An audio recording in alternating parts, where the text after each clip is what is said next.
So welcome to another Wargame review from theplayersaid.com. My name's Alexander. And I'm Grant. And before we get into it, we're having a discussion about whether this is a wargame or not. I'm just kidding. So this is... 1,000% this is a war game. Yes, I agree. 1,000%. So there is war and it's hex. It's not hexes. It's areas, but counters, and that's forces. like the it's main combat. thing that you're doing. There's a CRT here. It's an interesting CRT. Yes. But this is definitely a war game that uses a card-driven engine, right? Yes. And some action It's worker placement. So those elements aren't necessarily war game-y. The mechanics might not be, but what you're doing is... It's a war game. Yeah. So 100%.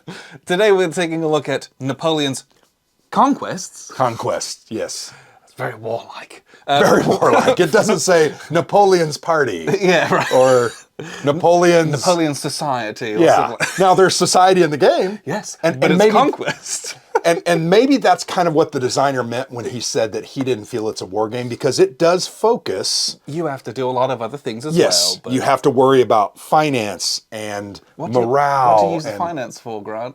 Is it buying military units? To use as military units? To buy military units, and then also to move those military units. Yes. You buy supply to perform conquest in the form of movement points. It's a war game. So it's a war game. Napoleon's Conquest is it a... How many players does it play? So there are 5 factions, so it can play up to 5. Does it play one? Do they have a solo mode in it? I can't remember. You know, that's a great question. I don't know how you would do that. But is it 2 to 5? I want to say it's 2 to 5. 2 to 5, but... And I don't know how you would do 2 to 5. 2 wouldn't be very fun. One person would be Napoleon, cards. and the other would have the other 4 factions. Yeah, which and is that would be not... Yeah. That's not what you want to do. This is a multiplayer game. Yeah. And I would say, we played it with 4. Yeah, and I had to double fist it. Yeah, I would have loved to have fine. had one more player to really experience the full 5-player.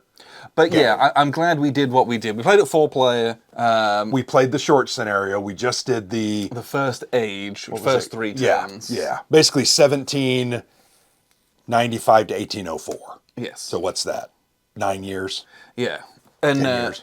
And it was, so yeah, it's a big game in this little box. Oh, it's Fellowship huge, of yeah. Simulations, French company, designed by Bruno Lamont, who claims this is not a war game. Well, I heard an interview he did with Fred Serval. Yeah. And he specifically talked about it. He didn't think it was a war game. And once again, for the reasons that I enumerated earlier, that you are worrying about society and morale, but you're fighting. The morale of your fighting unit. Yes. And everything you do leads to morale being reduced or increased, or... It's a war game. What I would say is that mechanically you could make an argument that it uses a lot of kind of traditional Euro mechanics. But that doesn't mean it's not a war game. But you're doing it to fuel a land, yeah. land campaign. And it's so interesting because I learned the game and taught the game. Yes. I don't think I did that well at it because I had taught another game earlier that day. But there's I remember some of the stumbling blocks. When I was reading through the rules and kind of, setting it up and looking at the things, I was like, this is a war game. Oh, yeah. Because I was expecting it to be much less so. Based on what you'd heard. Based on what I had heard, based on what I had seen in the way it was marketed, this is a war game. Without doubt. And it's a good thing. I really liked this game. I didn't like everything about it. I didn't like the rules. There are some production issues, and I'm just going to be completely honest. This could be better. Yes. But I'm going to be honest, there's a big, big game here. I think I'm agree with you on that. And I think it's a very cool game if they had better rules. And I think the rules are a little difficult to gather because it's translated from French to English. Well, yeah, without question. Like, the rules are pretty detailed because there's a lot of different things in this game. It's a moving parts. And unfortunately, the translation of the rules leaves a lot to be desired. Yeah. Which is not dissimilar from the issue that we found in Fellowship of Simulations, their game War of Religion. Yep. And like you mentioned, there's some component issues with like the size of the tracks and the size of the counters that go in the tracks where they just are too big. It is one thing that drives me, you got these big chunky, these are advisor tokens, right? The main like engine of the game. So you're placing them over here in these positions and you're like, oh crap, And I can't see anything. And it's just like... And you get bonuses based on what's underneath them later. So you're constantly shifting stuff around when you're taking them off. One of two solutions. Make this smaller. Or make it translucent. Or make it translucent, or just make these boxes a little bigger. Yeah, or even like the victories track, it's got all these nice colors for all the different players. They don't quite fit. And all, the pieces are too big. Yeah, and that's I think that's quibbling, right? I'm not sure that makes or breaks the game, but it makes or breaks the impression of the game. It didn't have to, that's a really minor thing that was really easy to not get wrong. And I felt like that was our same experience with Wars of Religion. Identical problem. And I liked that game a lot too. But it was like the components were just like, were kind of a hindrance to play. Yeah, And it was like, a little bit. Do that? It didn't need to be like that. Well, and even probably my favorite game from them, right? Verdun 1916 Steel Inferno. Yeah. That is a fantastic game. Some of the components I'm like, oh, it could have been better. But that's my opinion, right? So let's get back to the game. Now that we've ranted on that for 15 minutes. And that is not a rant in any way, shape, or form intended to discredit this publisher. I actually really like their games. I really, really do. Yeah. There's a lot here. I just wish it was refined and developed a little bit more. Like I think about Wars of Religion, I think about this game, they are like one or two steps of that refinement away from being like an excellent, really good excellent game.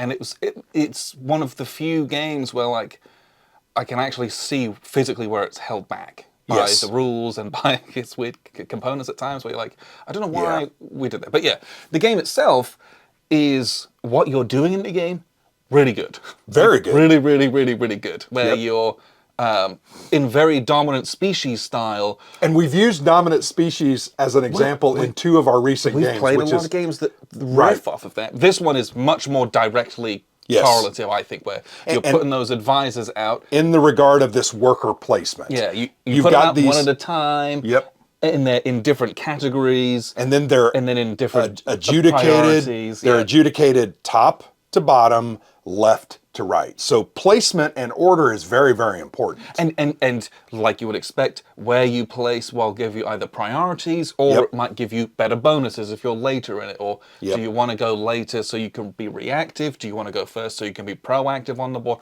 All that stuff is in there. It's excellent. I love that in a mechanic. And that part of it, really good. Well, and it just worked really well for what they were trying to do.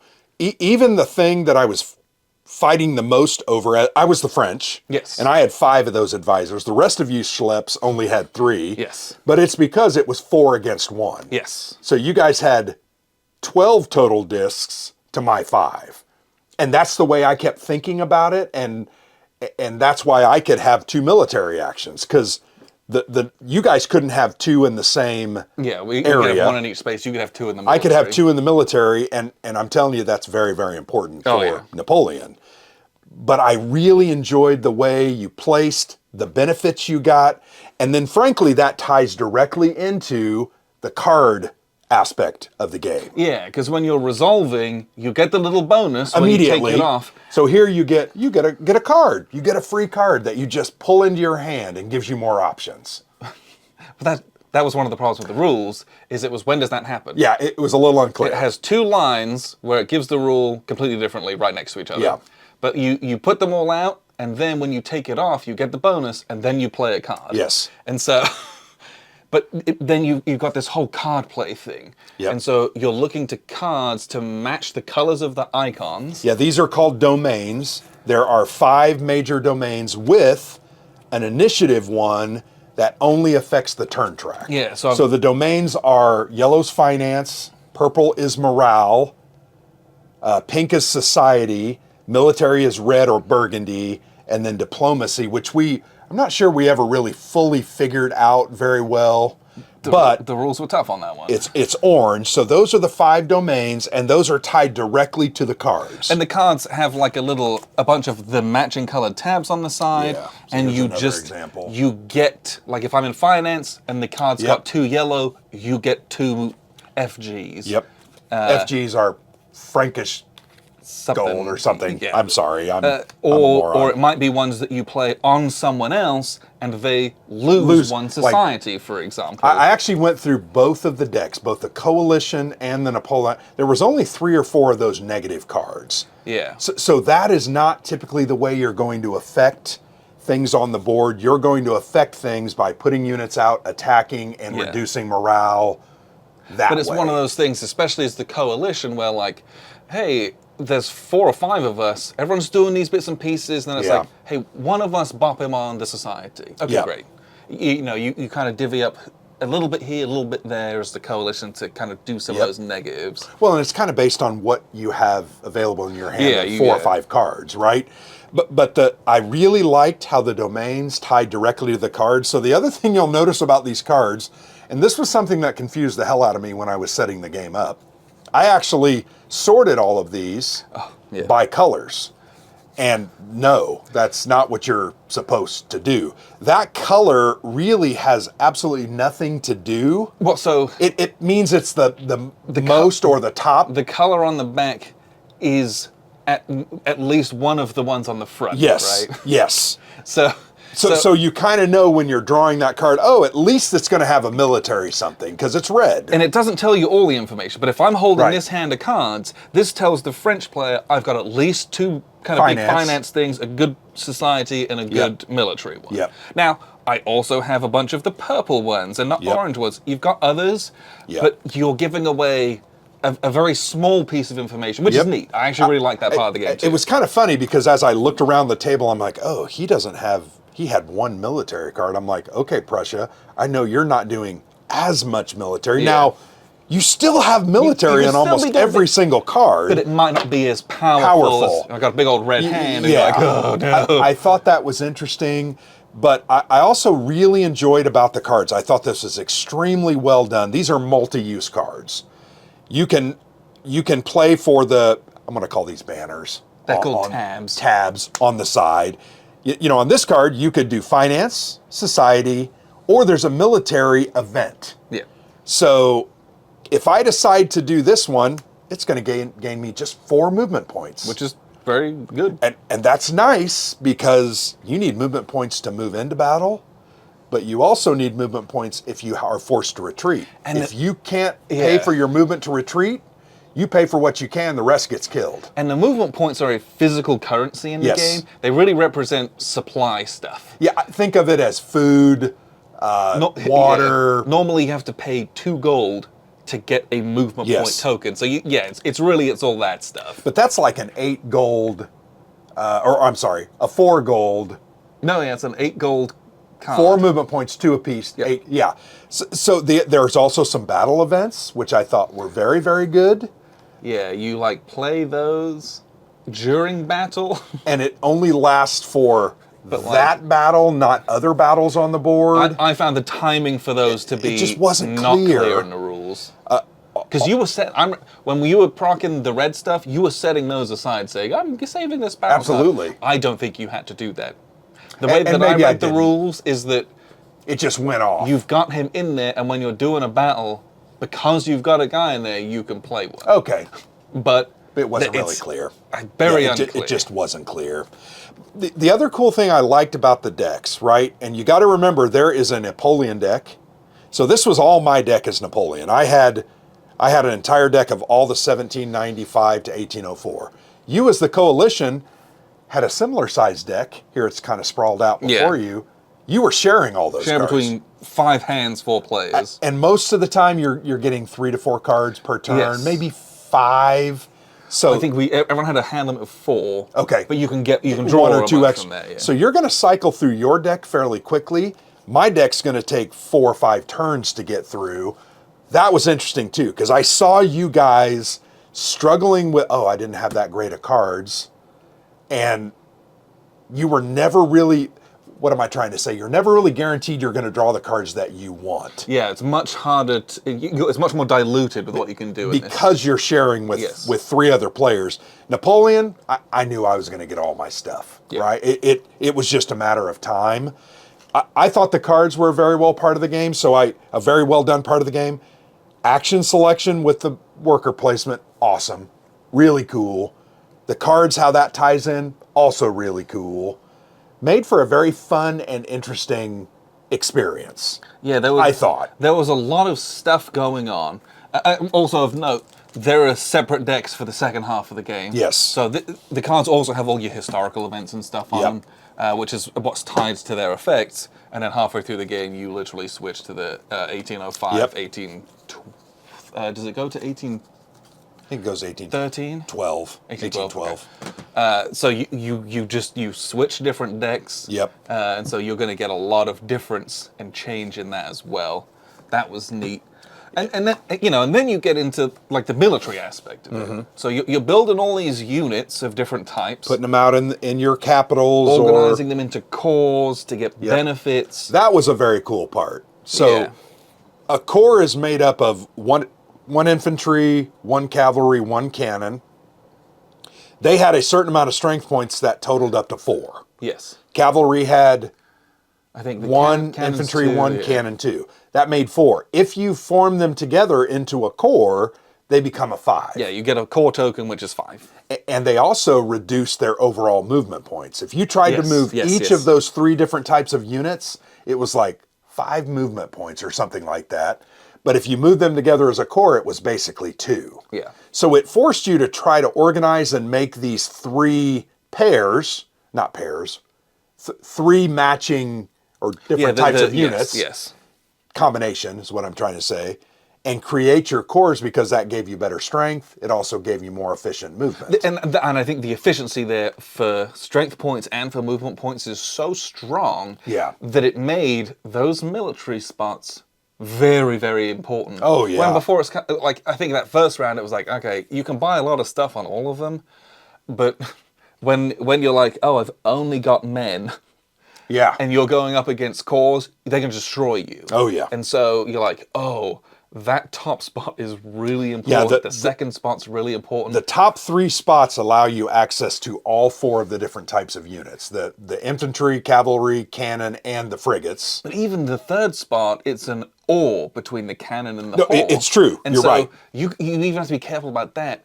But Yep. those kinds of things that, in a later portion of the game make that early portion of the game wildly important. Yes. Same thing with something like morale. If your morale is higher and a lot higher than other players, You get a +3 bonus. you can get massive bonuses in combat. So this thing that seemed fairly innocuous. I think it was +3, right? I think +3 is the max if there's a difference. Oh, here it is right here. So it's... So, yeah, if it's +6, you get 3 strength points. Yeah. So 6 higher than the units you're attacking, you get +3, and that's huge. Yes. +3 strength points makes it almost so you don't lose the battle. And those little bits and pieces, you're moving up the morale track, getting some bonuses. You might need high morale to fulfill an objective that you have, but it also has a significant effect within the combat realm. Yep. And so all of these things feed into each other in different ways that is pretty intricate, but I think was very successful within the confines of the game. Yeah. And then combat itself has a really cool CRT. Well, and it's so unique and different than a lot of the CRTs that we see in war games, but it is very, I think it's very attacker focused. Being on the offensive is going to give you better opportunities and better abilities, but it all is about, are you greater than? Are you doubling them? And then those are going to determine whether it's a strategic victory or a draw. And I'm telling you what, if you have enough strength points and the right card that gives you a bonus, it can be very easy to have a strategic victory, which ultimately leads to the defender losing half their units. That is devastating. Yeah. Well, and then when you win, you gain morale, which means in your next battle, you're even better. Yeah, it's you get crazy, the snowballs. But I like that, and it really requires the coalition units. If they decide to go out on this on their own, they're going to be hosed. Forming alliances allow them then to defend together, attack, and do different things together. And I feel like that was one of the areas that we didn't necessarily get as fully. I did force, I think, the Prussians to be my but they're little force. But the alliance rules were like very. They just weren't clear. Yeah, I just don't feel like they were clear. And I read that thing 2 or 3 times, and I still And it's like, it allows you to kind of move into them and stuff, and you're like, cool, but then I just like empty Berlin. Yeah. So like, it's tough to make an alliance function well. Sure. Especially very early on. You just, that early French juggernaut can be a tough thing to slow down. And once, momentum I think is a massive part of this game. Well, momentum, but also I think the economy is a big part of the game because you only gain gold by having units in territories. So you've got to kind of spread out, take new territory, but you also got to have units in there to count those towards your economy. And as Napoleon, you need somewhere between 8 to 12 gold coming in every time, or it's hard to maintain kind of that continual flow of men and movement points.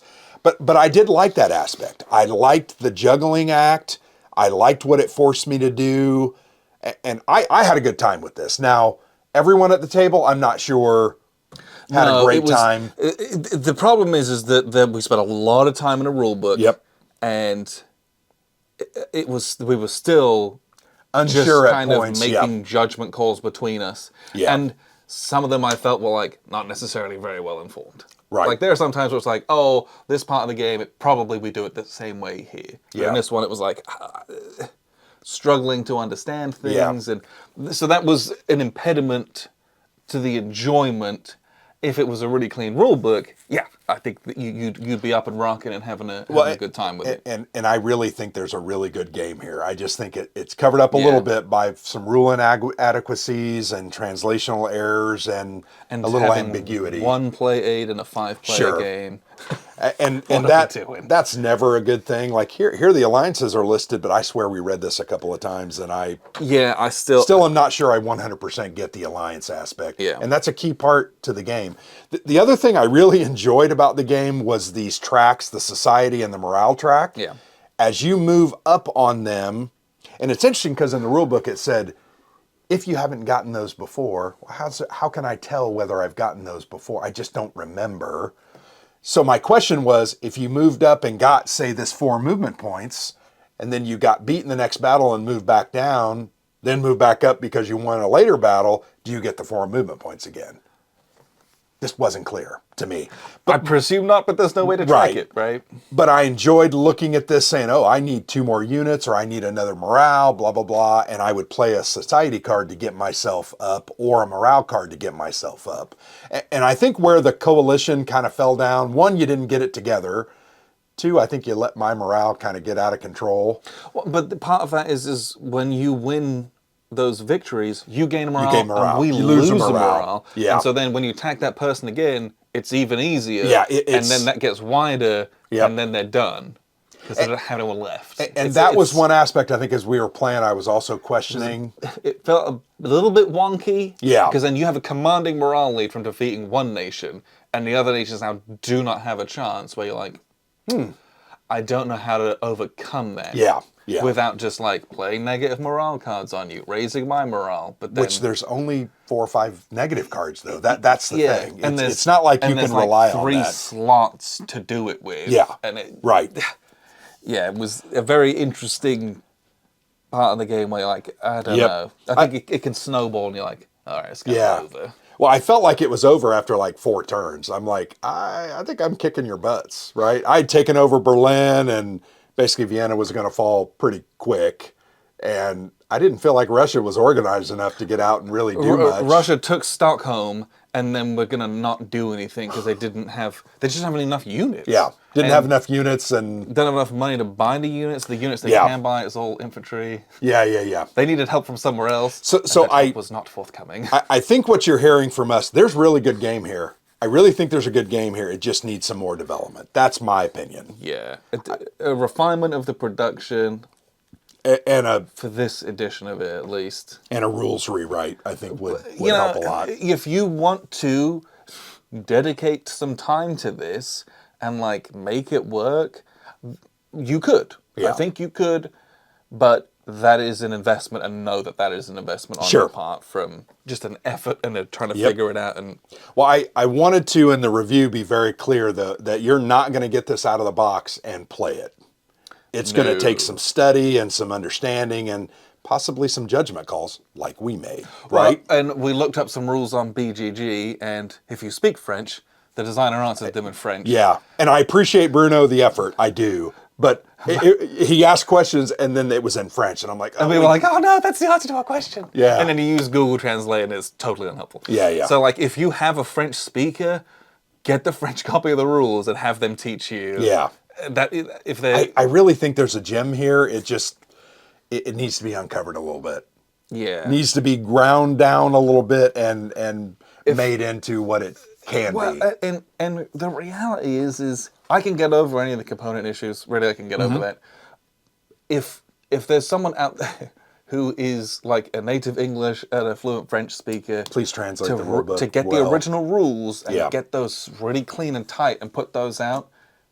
Yeah, 'cause- this would work. Well, with the minor production issues we have, we could then play. I can game. hand wave those. Yeah. Honestly, I can print out more play aids. I can fudge the counters. Well, and make it work. yeah, I think we could print out more. The board's beautiful. It's stunning. Some of the spaces are very small. Oh, for the very small. Very large armies you'll have. Yeah, in them. yeah. I don't know. Just there were some of those issues, but overall, I think this is a good game. I really think there's a good game here. I think you're just gonna have to do a little effort to uncover it. Yeah. And that was my experience with Wars of Religion. We enjoyed that game. Yeah. It was an interesting game. Not perfect, But it was a very similar set of issues where, like, Yeah. the game couldn't get out of its way for us to play it as Yeah. easily and efficiently and as well.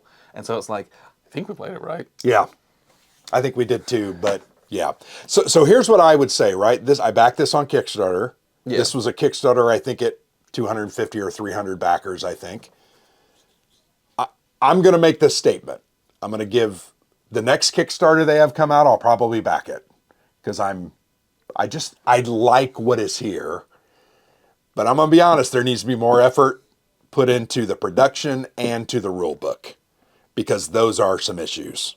Going to be honest. Between this and Wars of Religion, I'm a bit more hesitant, where I'm like, Well, that's 2 games in a row now that yeah, there's something there, but it's not fleshed out. and because if it had different issues, I would be more willing to try like another one and be like, yeah, whatever, give it a go. But because it's the same Sure. stuff, I'm like, I'm more inclined to think it's going to be the same stuff next time. Where I'm like, I got to fight this rule book, I would agree with you, and it's going to have some like funny little production issues. but I still think there's a really good game here. But that's just my opinion. I really enjoyed what we were doing. Yeah, I did. I think there could be. Yeah. It needs to be refined. Yeah, it was frustrating because Yeah. I think there could well be something that's really, really cool and very playable in here. Like, I really liked some of this. I really Yeah. liked what we were doing with some of it. Yep. And then there were parts of it where it was like Oh, yeah. almost lost. So I think we're saying the same thing. I hope you understand what we're saying. I'm Yeah. not saying it's a terrible game. I'm No, not no, saying no. it's a terrible company. I just think there needs to be some change in the way Yeah. it's... And maybe the French If copies you get are the French version great. and you're in France or you're Yeah. in Canada and you want to play this and you can speak and read French and you have gamers who are French, you should probably give this a look because it's probably very good. Well, and my guess is Fred Serval would tell you, yeah, it's a really good game. He speaks French, right? And he So- learned it from the designer. Yeah, Okay. right. We have to I try did and watch that video. figure it out from a translated rules Yeah. is a very different challenge. Sure. It was a tough one. It was a tough day at the office, honestly. Art was great. And a lot of Colors are beautiful. A lot of the cool history on the Oh, card. yeah, lots of Love great that things there. in a CDG. It just needs a little work, just a little refining. Yeah. Little shining. But yeah, Napoleon's Conquest from Fellowship of Simulations. I'm glad we played it. Yeah. I'm glad we played it because I did like some of the elements, and I'm really glad that we experienced Well, it. and I'm yes. I'm also glad we played it. For different reasons. Okay. So that I'd But shut if up I about say it. those reasons, it sounds bad. But Oh, that's not got it. what I mean. Like, Sure. I'm glad we played it because I know how much you wanted to play that. Sure. And that's what made it enjoyable. If that Sure. makes sense. Like, you were excited about this, and we played it, and we had a time with it. Yeah, but like yeah. it was like, yeah, we like played. This is how many games do we get that just languish on the shelves? And every time we play a Yep. game, it's part of an achievement, especially ones we're excited for. Yeah. Sadly, for me, this one fell a bit flat because There of you the go. rules. Yep. But that doesn't mean that I wasn't glad that we played it. Sure. Great. Well, thanks for sticking with us. I really Yes. appreciate it. And honestly, if you're interested and you want to put in some effort, the board is stunning. This is exactly the kind of map I like to play on, by the way. If every map that I could play on looked like this, I would be very happy. The cards are great. It looks great. You have to. You've got to put in the work for the rules and just be aware of do that. some research, go online, figure it out. Yep. But yeah, Napoleon's Conquests and Fellowship of Simulations. Check it out if it's something that you're interested in. But appreciate you very much for tuning in. I'm Alexander from thelaserade.com. And I'm Grant.